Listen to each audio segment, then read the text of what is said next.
शक्ति की उपासना का पर्व नवरात्रि का आरंभ हो रहा है।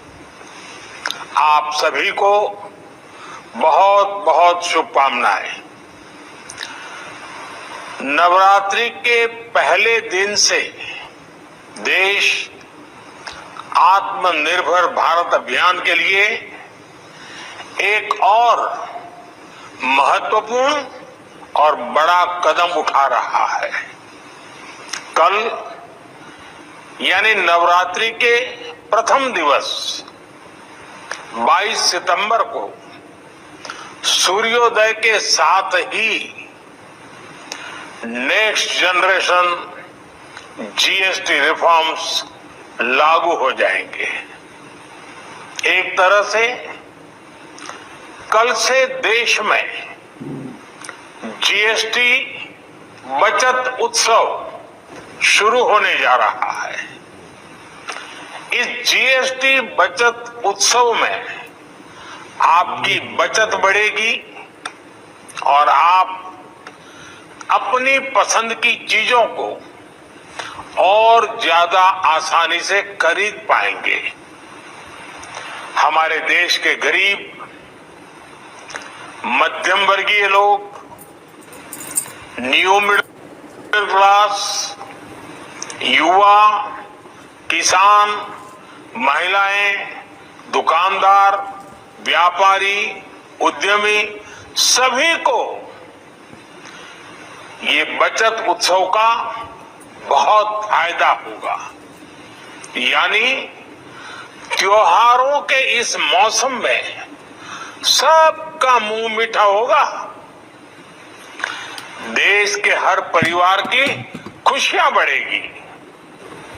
मैं देश के कोटि कोटि परिवारजनों को नेक्स्ट जनरेशन जीएसटी रिफॉर्म्स की और इस बचत उत्सव की बहुत बहुत बधाई देता हूं, शुभकामनाएं देता हूं।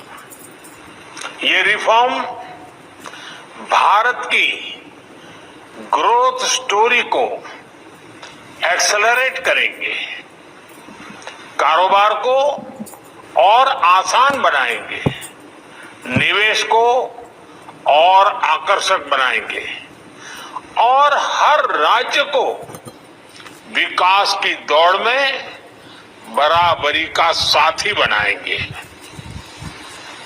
साथियों,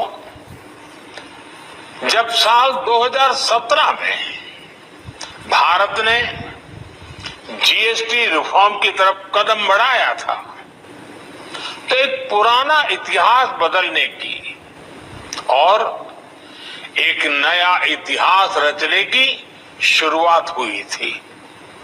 दशकों तक हमारे देश की जनता, आप सभी लोग, देश के व्यापारी अलग अलग टैक्स के जाल में उलझे हुए थे।